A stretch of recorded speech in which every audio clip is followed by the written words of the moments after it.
Chile DeCastro throws a fit and quits Twitter. Promises that he'll never, ever, never, ever, never come back. Ever. Which lasted, well, less time than you might expect. He also live-streamed another fit about police Saturday night. So there's that. Yeah, Floyd Wallace managed to screw up a simple Greyhound trip to turn himself into a 2-day ordeal to, well, maybe get to his lawyer's office in time to go to jail. Plus, Serio is back and as angry as ever. So here's that. All this and more on this edition of Auditing Insanity.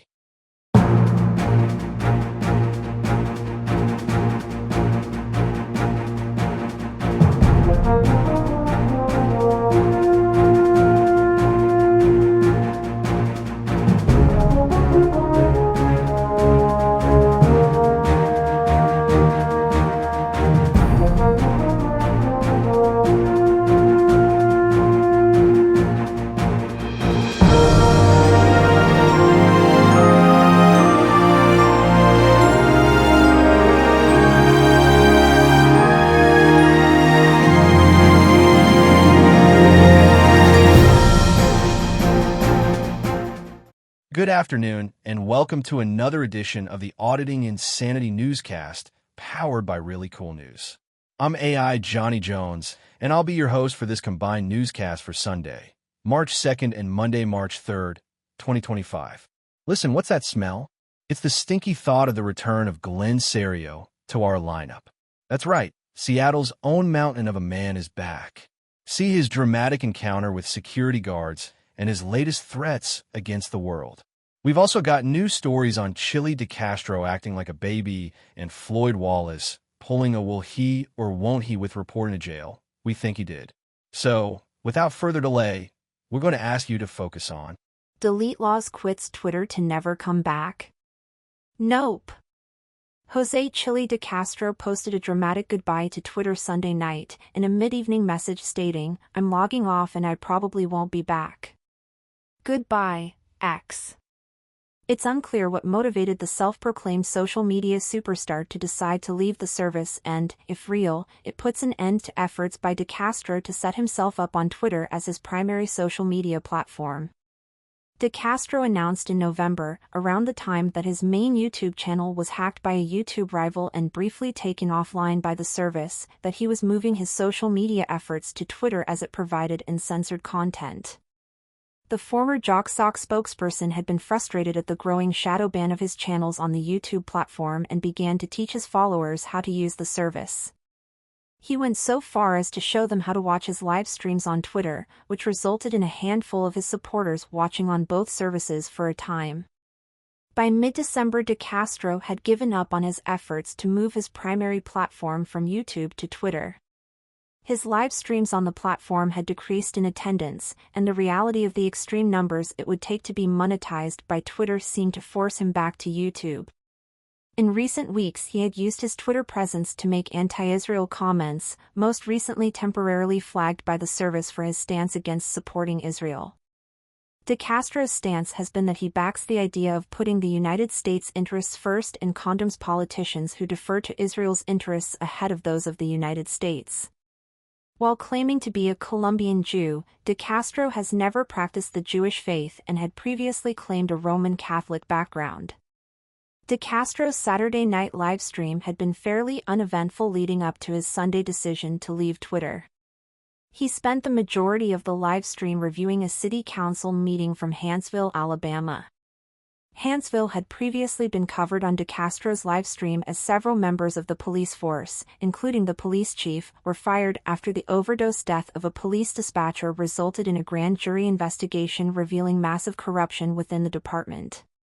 DeCastro was especially enraged that Alabama is considering a bill aimed at providing financial assistance to families of long-term law enforcement officers. The bill is aimed at providing up to $3,000 per academic period to the families of officers who have served either 7 years at a single agency or 12 continuous years across multiple agencies. The YouTuber then switched enragement to coverage of the City Council of Cape Coral, Florida, who recently passed new guidelines enabling the city manager to designate areas of city-owned buildings as limited public forums, or non-public forums. As part of the new guidelines, audio and video recording is prohibited without consent in city-owned buildings except during scheduled public meetings. Feigning outrage, DeCastro promised that he would be visiting Cape Coral to test those guidelines after he finished his current projects. The Constitution HQ creator also directed his fans to join his paid site, teamdlz.com, where he would be posting a video of a dog ripping a man's arm off in an attack. He claimed that the video was too extreme for his social media accounts, and he would only share it on his private server due to its graphic nature. DeCastro's quitting Twitter did nothing to spark the markets as they were filled with goose eggs for both Sunday and Monday morning. While DeCastro reopened 3 of his 4 GoFundMe accounts, he has yet to receive new donations. Our charts have been updated to include his active GoFundMe campaigns. Update: DeCastro's absence from Twitter lasted about as long as it took to write this column, 37 minutes-ish, as he was back replying to political posts on the service within an hour of saying goodbye. Journalism is not free. Both ReallyCoolSite.org's daily newspaper and our daily newscasts are funded by your continuing donations and what we make from our YouTube AdSense revenue each month.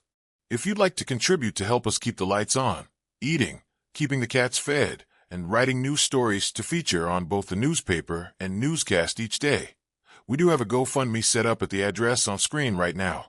If you can't afford to contribute, please watch our videos from beginning to end. Like, share, subscribe, and comment.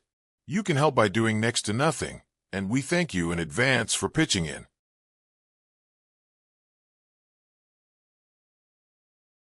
Floyd Wallace travels to turn himself into jail.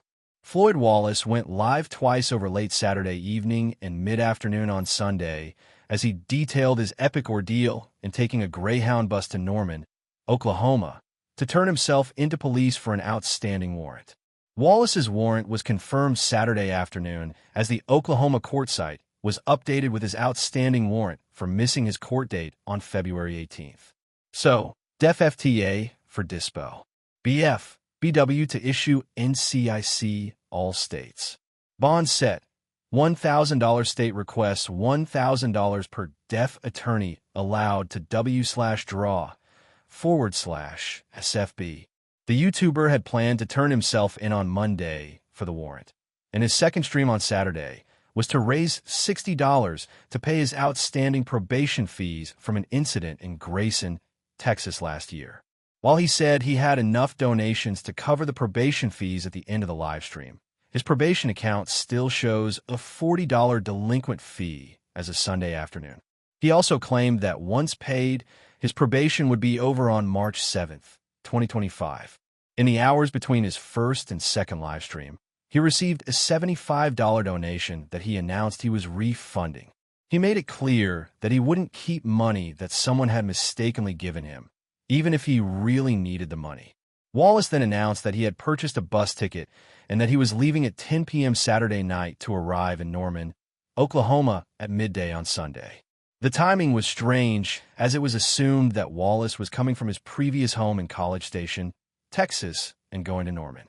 No buses were set to leave on Saturday night into Sunday at that time. The YouTuber had been coy about his whereabouts for his past couple of live streams, and when he appeared on camera during the live, he was in a setting that didn't match his previous apartment in Texas or other places he had shown on other live streams. He finished his Saturday night live stream by admitting that he hadn't had sex since he was back in the United States, but countering by bragging that he had sex with 4 women in Brazil and 7 to 8 in Colombia. Sunday's live stream started with Wallace standing outside and attempting to explain that his bus had broken down and he had missed his transfer. He accused the driver of not wanting to do her job, as the bus was allegedly checked out when it returned to the station and was found to have nothing wrong with it. Keen-eyed viewers, including PDocs of the public documents of Chile DeCastro, noted that Wallace was at the St. Louis Gateway Transportation Center. He later accidentally flashed his ticket, telling his fans to ignore it, showing that his original ticket had him getting on a bus in Columbus, Ohio, and traveling to St. Louis, Missouri. It's unclear why Wallace was hiding his location, but his ticket corresponded to a departure time from Ohio with an ending destination of Oklahoma. During the live stream, Wallace asked his viewers for help with his travel expenses and expressed his fear that he wouldn't make it to Oklahoma in time to turn himself in for his outstanding warrant. Wallace is expected to arrive in Oklahoma late Sunday night or early Monday morning. He claimed he had made arrangements to go to his attorney's office, who would attempt to get him a hearing with the court in order to turn himself in for his outstanding warrant and to accept his previously arranged plea deal. If the plea deal was not impacted by missing the court date, Wallace is expected to be in jail for 10 days of a 30-day sentence.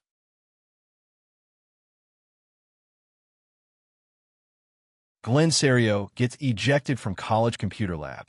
YouTube's own Glenn, auditing the USA Serio, started Sunday morning with a new upload to his channel featuring a partially edited account of an incident at Bellevue College in Bellevue, Washington, where he was asked to leave a computer lab. The video began with Serio's camera apparently placed behind a computer monitor, as the video displayed various wires leading to the computer. Serio can be heard complaining about being asked to leave and asking where he can call the police from.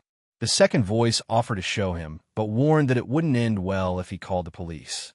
Eventually, Serio was escorted from the building, and the second voice was revealed to be a security officer. Serio explained that he was working on an assignment that was due at midnight when he was asked to leave by the security officer, and that he did not feel safe as he had been threatened previously on campus. Before the security officer left, he apparently told Serio that a Title IX manager had contacted security and asked for Serio to be ejected from the computer lab. Serio then insisted that he would be filing a felony police report and would be demanding partial reimbursement of his tuition for preventing him from doing his assignment. After the security guard left, 2 police officers arrived, followed by a second group of officers. The lead officer asked Serio what happened. He said that he wanted to file a police report and explained he had been asked to leave by security after there was a complaint about an inappropriate conversation he was involved in. Serio said he made no inappropriate comments and that he was a bystander as a person working at the college was having the discussion with another man. He claimed security asked him to leave based on a Title IX advisor contacting the security officer's boss, and that he was concerned about the statement about making things worse. The officer asked what the security officer's name was. Serio said that he didn't know and that the officer was on campus, and that the police officers could go get him and have a conversation. Eventually, a sergeant was called, and Serio's story changed again. This time, a female student overheard the conversation and made a complaint. The officer said that the statement by the security officer was a comment and not a crime. Serio disagreed with the sergeant and then inquired why 5 officers had responded to the initial call. The sergeant explained that the computer system said that Serio had been flagged for previous incidents with police.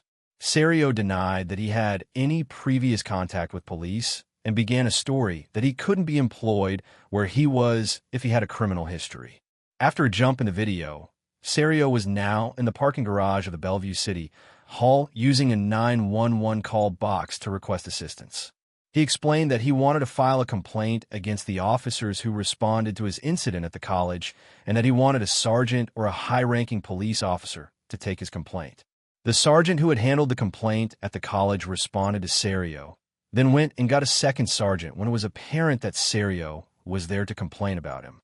There was a brief delay and another cut before a second sergeant arrived to take his complaint.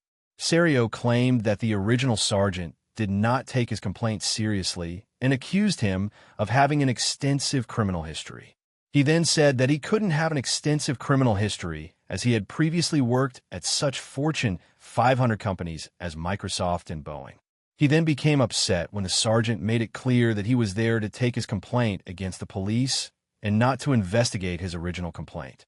Serio instructed the officer that the original officers should have interviewed everyone in the computer lab and all of the security guards. The sergeant took it under advisement before telling Serio he'd be in contact with an update in about a week before leaving Serio alone in the parking garage, and Serio ended the video.